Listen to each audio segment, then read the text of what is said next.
as suas forças. Aleluia. Aleluia.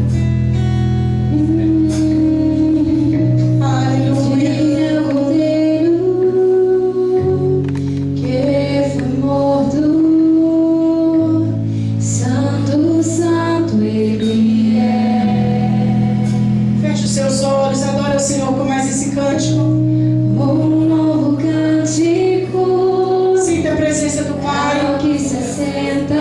Sinta a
Amém? Louvado seja o nome do Senhor. Eu queria meditar com os irmãos uma palavra essa noite.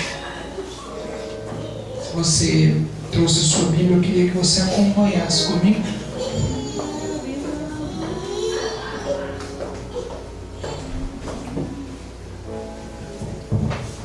Aqui atrás, coloca para mim 1 Coríntios capítulo 10, verso 13. Aí você pode deixar fixo ali. E eu queria que a igreja abrisse a Bíblia no livro de Jeremias, capítulo 38. Jeremias capítulo 38. Jeremias 38. Eu acho que está alto, se você puder baixar um pouquinho. Jeremias 38, verso do número 6. Acharam? Amém. Glória a Deus. Jeremias 38, verso 6, está escrito assim: então, tomaram a Jeremias e o lançaram no calabouço de Melquias, filho do rei, que estava no átrio da guarda. Desceram a Jeremias com cordas, mas no calabouço não havia água, senão lama. Repete comigo: lama. Lama. E atolou-se Jeremias na lama. Eu vou ler de novo, então. Tomaram a Jeremias, o lançaram no calabouço de Malquias, filho do rei, que estava no átrio da guarda. E desceram a Jeremias com cordas, mas no calabouço não havia água, senão lama. E atolou-se Jeremias na lama. Amém? Louvado seja o nome do Senhor. Eu já tive a oportunidade de aqui falar um pouco sobre a história, a vida do profeta Jeremias. A vida do profeta Jeremias, ela me intriga muito. A forma que Deus o chama, a forma que o Deus começa a trabalhar na vida dele. Todos nós achamos lindo o ministério profético, mas Jeremias, ele teve um ministério profético diferente de todos os profetas. Primeiro, quanto à sua escolha, o texto diz que Deus precisava de alguém o qual ele iria guiar desde cedo. Então o texto diz que quando ele chama Jeremias, Jeremias fala: Senhor, eu ainda sou criança. E a resposta de Deus para ele é: Jeremias, eu te santifiquei no ventre da sua mãe. Olha que privilégio. A busca nossa, quando chegamos a uma maturidade cristã, é procurar nos santificarmos a cada dia. Mas Jeremias, o texto diz que o próprio Deus o santifica no ventre. Se ser santificado significa não ter problemas, a Bíblia não me mostra isso. Se ser santo vai me livrar de todos os meus problemas, a história de Jeremias vai contrário a isso. Porque Jeremias, o homem que foi santificado no ventre, o homem que foi escolhido por Deus para ter um ministério profético diferente de todos, um homem o qual Deus revelou para ele coisas lindas, maravilhosas, e apenas para ele sofreu muito. Sofreu porque as pessoas não aceitavam a sua pregação. Sofreu porque o ministério dele não era reconhecido pela nação ao qual o Senhor havia enviado ele. E ele amava demais aquela nação. Amava tanto que ele chorava E o choro dele não era porque as pessoas não aceitavam a sua palavra. É porque ele sabia o fim que aquelas pessoas tomariam. E sabendo o fim, ele chorava, lamentando-se o porquê aquelas pessoas não davam ouvido para ele. É interessante que quando você não fala aquilo que as pessoas querem ouvir, isso acontece. Mas às vezes eu venho aqui e falo para você: muda de vida, aceita Jesus, escolha outro caminho. Para mim não vai fazer diferença nenhuma você querer mudar de vida ou não, meu irmão. Vai fazer para você. Agora Jeremias, ele sofria com isso, porque ele sabia o fim que cada uma daquelas pessoas iria tomar. E a prova disso é que depois ele escreve um outro livro chamado Lamentações, onde ele conta um pouco do seu lamento, do seu pranto, da experiência daquilo que ele havia passado. Ele nasceu num período não tão bom na história.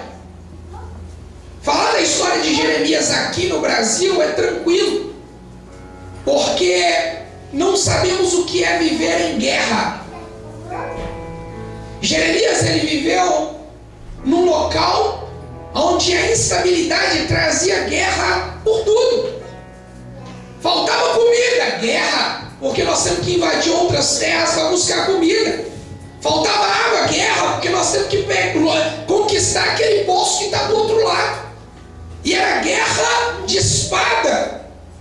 Era um povo que não tinha o privilégio que temos hoje, de comprar uma propriedade, colocar o nome ali e ficar, dizer: isso aqui é meu o resto da minha vida. Não, porque se aquele lugar fosse tomado de guerra, você, sua esposa, seus filhos, se não morresse a fio da espada, ia ser escravo de outro povo.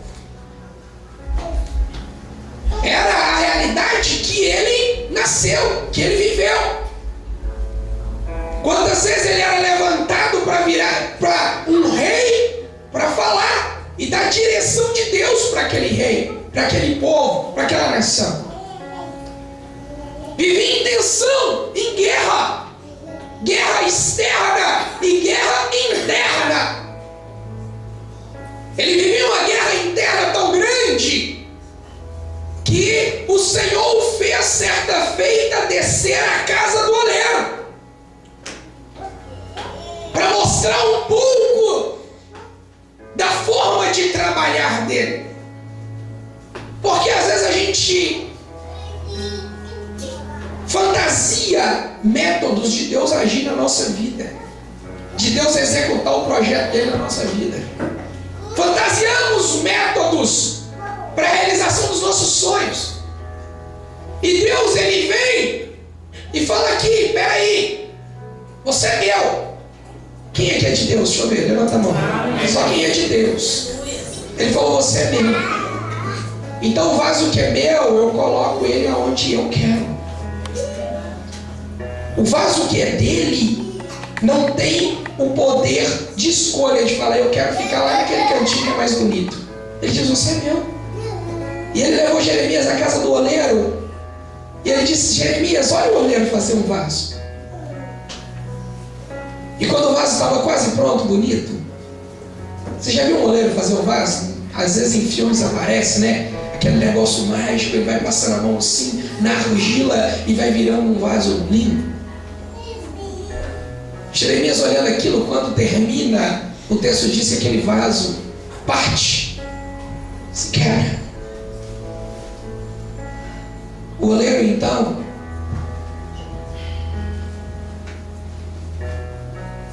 para frustrar as expectativas do profeta que estava ali olhando, ele desmancha aquele vaso e faz outro. Mas não é do mesmo jeito do primeiro. Ele faz outro como ele quer. E ele estava falando: Jeremias, eu vou fazer isso com o povo. Eu vou quebrar e vou fazer do jeito que eu quero. Do jeito que eu quero, é o meu povo. E quebrar, nada quebra simplesmente por quebrar, porque é bonito quebrar. A quebra traz perdas, frustração, sujeira. Mas ele às vezes quebra. E ele mostra isso para Jeremias. E Jeremias ia falar isso para o povo, mas o povo não quer ouvir isso. O povo quer ouvir que vida com Deus é só sucesso. É só alegria se você tiver com dinheiro no banco, se as coisas estiverem bem para você. Você é de Deus. Você está santificado. Deus é com você. Agora perde o emprego. Dá alguma coisa errada na sua vida. Ó, tem alguma coisa errada aí, nesse seu relacionamento com Deus. Porque você está perdendo. Eu estava vindo conversando com meu irmão. E aqui na porta da igreja eu dei um exemplo para ele. Eu disse, olha, infelizmente a realidade da mulher de Jó. Jó, na sua espiritualidade sadia, mesmo em meio às perdas, ele disse, mulher, você aceitou o bem de Deus com prazer. O mal você não quer aceitar. Você é de Deus. Você não tem que se adaptar ao problema e viver o problema e viver em problema não, meu irmão. Mas se você é de Deus, nós precisamos nos entregar para aquele que guia a nossa vida. Eu passei por uma situação no decorrer da semana que eu nunca imaginei passar na minha vida. Uma situação armada para trazer vergonha, para trazer tristeza, desestabilidade familiar e tudo. E no meio disso tudo, eu me tranquei dentro de um banheiro. E eu falei, meu Deus, eu sou o Senhor. Aleluia. Eu posso não entender o que está acontecendo, mas eu tenho um dono. Amém. Então eu preciso, Senhor, entender, pelo menos um pouquinho, se o Senhor está na história ou não. Porque se for perpetuar, eu não vou conseguir. Eu tinha salvo no meu celular um programinha, Bíblia Offline. E quando você abre, todos os dias vai atualizando um versículo na frente dele. E ali onde eu estava, eu peguei essa Bíblia e abri. E quando eu abri, veio esse texto de 1 Coríntios 13, 10, 13. Não sobreveio sobre vós nenhuma tentação senão humana. Mas Deus, fiel é Deus, o qual não deixará que sejais tentado acima do que podeis resistir. Antes, com a tentação Ele dará também um meio de saída. Amém. Um escape. Para que você possa suportar. Amém. Naquele momento, meu irmão, em meio à guerra, eu senti paz. Guarda isso no seu coração. Amém. Feche seus olhos. Eu quero ministrar essa palavra sobre a sua vida. Eu não sei o que você está vivendo. Eu não sei que dificuldade você está passando, mas o Deus que eu sirvo, Ele é o mesmo ontem, hoje e o será eternamente. O mesmo Deus que eu sirvo é o Deus que você serve. Eu profetizo essa palavra sobre a sua vida. Não sobreveio sobre você tentação senão humana. E o Senhor teu Deus é fiel e Ele não vos dará tentação maior do que você possa suportar. Mas guarda isso, Ele não te abandona, porque junto com a tentação, com a provação, Ele também manda o escape. Você não vai morrer em meio a essa prova, essa guerra, essa adversidade. O mal pode ter tentado armar e tentado qualquer coisa para parar você, para trazer uma desestabilidade dentro da sua casa, dentro do seu casamento, na sua vida financeira. Eu não sei. O que eu sei é o que está escrito. E o que está escrito está lá, porque eu creio que essa palavra é fiel para se cumprir na minha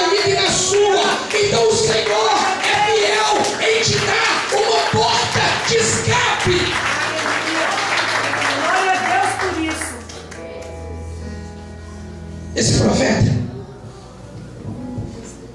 ele viveu momentos difíceis. Ele profetiza contra o povo. Deus o chama para profetizar contra igrejas, contra líderes religiosos, contra reis.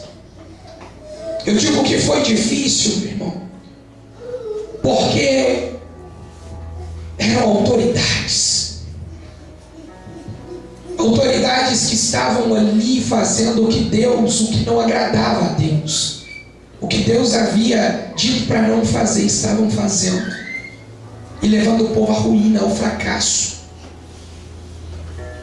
Aí o texto diz que o Senhor, o Deus de Israel, o Deus daquele povo, o Deus que diz que chamou aquele povo de seu povo, que tirou aquele povo, esse povo aqui, o qual estamos falando, tirou esse povo de um cativeiro, fez esse povo atravessar o Mar Vermelho, alimentou esse povo, colocou numa terra que ele disse que era uma terra prometida, uma terra que ele tinha cuidado.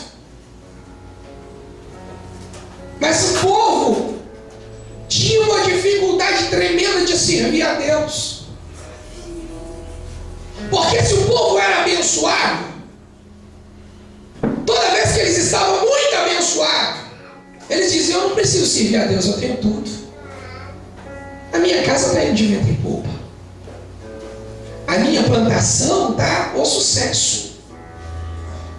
Os meus filhos estão crescendo com saúde.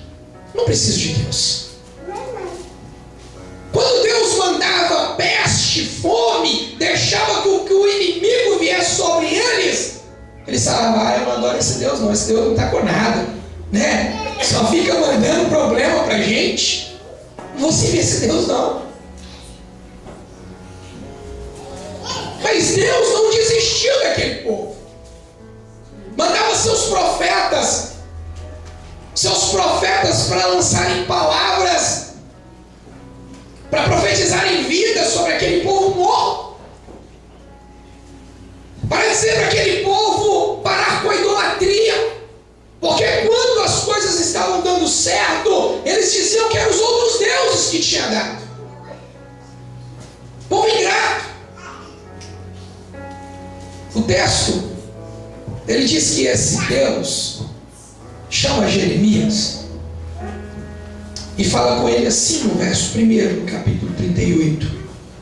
Ouviu, pois, Cefatias, filho de Matã, e Gedalias, filho de Passur, e Jeucal, filho de Seremias, e Passur, filho de Malquias, a palavra que anunciava Jeremias a todo o povo.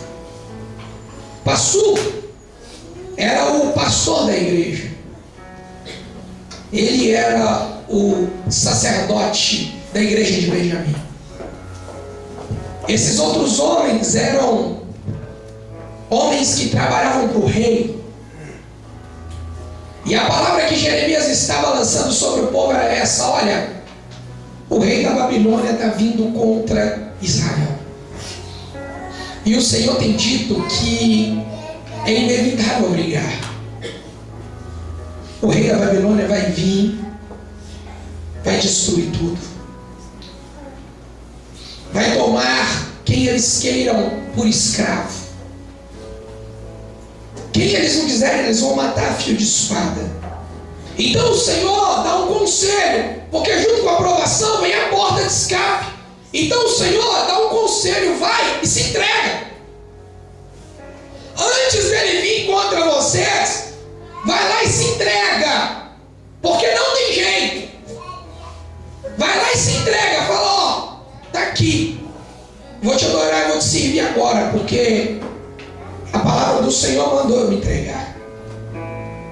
Esses homens ouviram isso e foram até o rei e falaram: rei, Jeremias está lançando uma palavra contra o povo, e os poucos soldados que nos restam estão ouvindo essa palavra e está desanimando. Como eram muitos e tinham autoridade sobre o povo, o rei disse: olha, eu não posso contra vocês. Faz com Jeremias o que vocês quiserem. Faz com Jeremias o que vocês quiserem. O texto diz que eles pegaram Jeremias. Havia fome naquela cidade. Pegaram Jeremias dentro do átrio do palácio, debaixo da tesouraria do palácio, tinha um poço. Eles disseram: vamos colocar Jeremias no pior lugar possível, no lugar mais baixo, no lugar que ninguém vai achar ele. E o texto diz que com cordas desceram Jeremias até o fundo daquele poço. Se tivesse água naquele poço, ele podia morrer afogado ali. Mas o texto diz que não tinha água, tinha lama. E Jeremias ficou atolado na lama. Você já viu alguém atolado na lama, irmão? Não deixa você mexer, você não consegue sair do lugar quando seus pés estão atolados na lama. Você mexe o corpo do joelho para cima, mas você não sai do lugar. O profeta estava atolado na lama. Se fosse barro, era seco, era fácil. Se a cisterna estivesse vazia, como aconteceu com José, ele podia ralar um pouquinho, mas não tinha nada. Agora ele ficou atolado na lama. Atolado na lama. Ele tentava mexer, mas ele não conseguia. Ele tentava sair do lugar, mas ele não conseguia.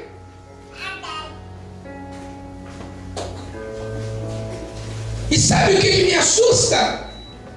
Porque muitas pessoas estão vivendo atoladas na lama. Não sai do lugar. Não consegue satisfação. Pastor, eu tento mudar, eu tento vencer esse mal, eu tento sair do lugar onde eu estou, eu faço um projeto, eu faço um plano, mas eu não consigo. Atolado. Talvez na lama da dívida, na lama da depressão, na lama do pecado. Porque o texto sagrado faz alusão que ele nos tira do montão de lama do pecado.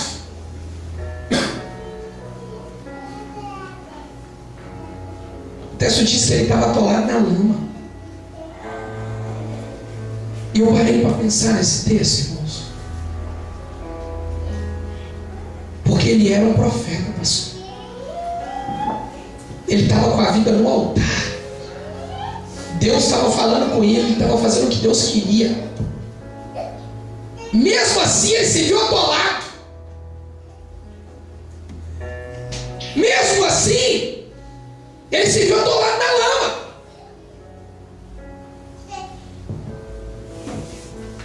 Não foi simplesmente o pecado ou outras coisas que estava parando a vida dele. Não. No mais profundo do calabouço, Paulo ficou preso no calabouço. Ele não ficou atolado nele. Jeremias ficou atolado. Isso falou tão forte comigo no domingo passado.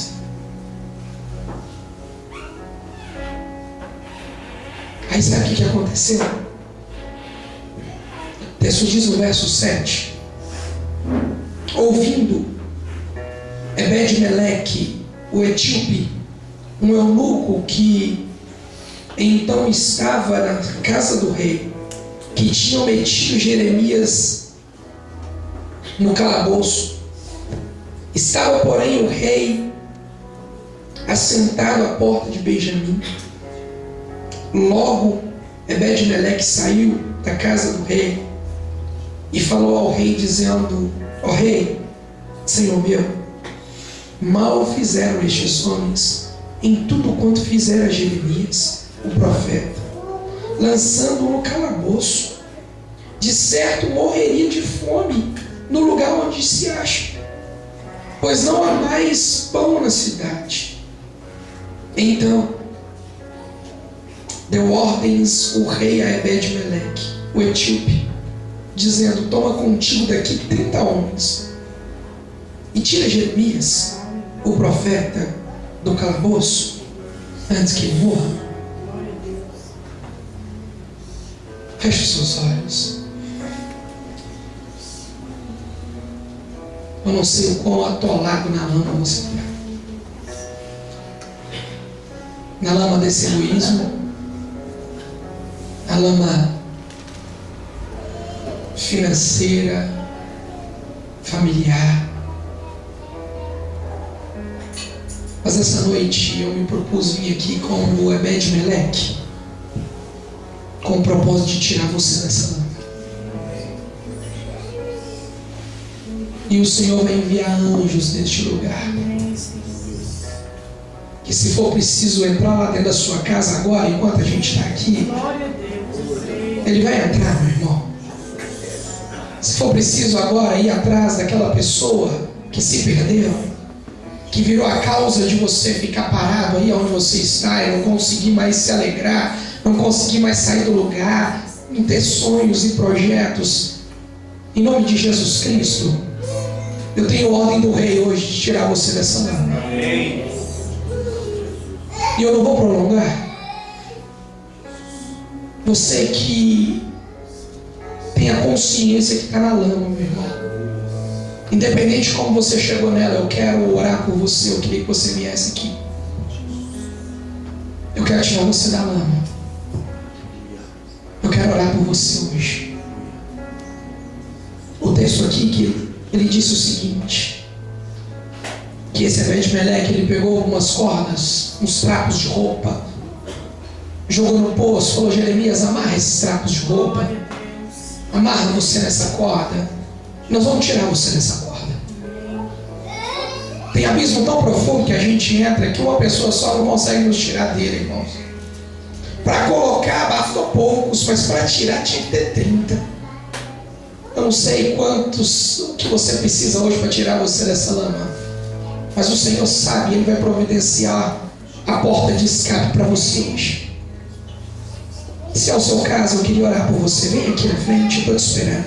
Eu quero orar por você, em nome de Jesus.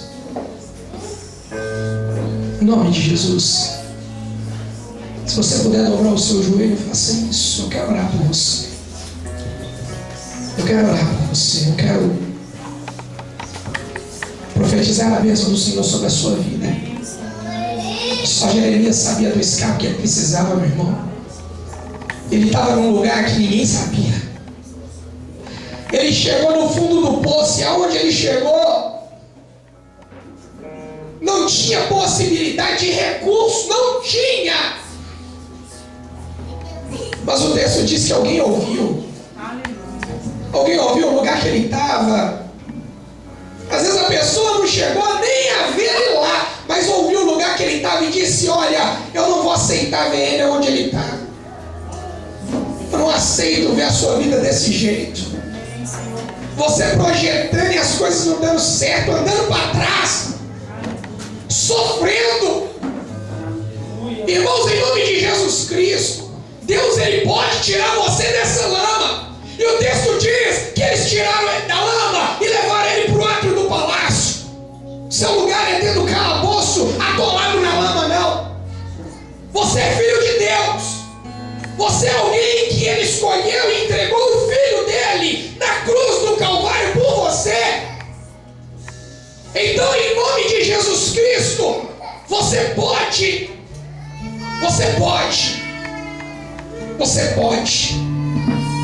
Ele vai tirar você daí. Eu não sei o que você precisa, mas Ele vai tirar você daí. Vai. Ele vai tirar você de dentro desse calabouço, vai. Ele vai tirar você do meio dessa lama, vai. Ele vai te dar força. Eu creio, Deus, eu creio. Ele vai mandar o escape. Creia nisso. Ele vai mandar o escape para você.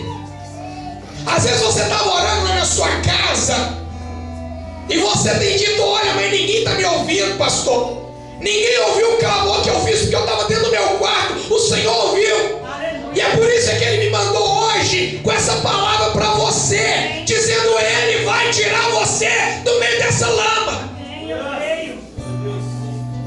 As coisas vão dar certo. Esses projetos vão dar certo. Você vai ter força para vencer esse pecado, esse mal que tem te assolado. Você vai ter força. O Senhor vai te capacitar com aquilo que você precisa. Ele não vai deixar a vergonha bater na sua porta. Ele vai te dar o escape. Ele vai te dar o escape. Coloca para mim aqui, meu querido, Tiago 1,12. Ele vai te dar o escape. Creia nisso. Tem mais alguém que precisa vir aqui? Eu vou orar. Eu quero abençoar você.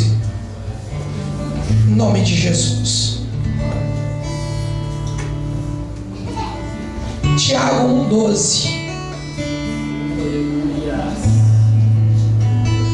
Fala para Ele o que você precisa.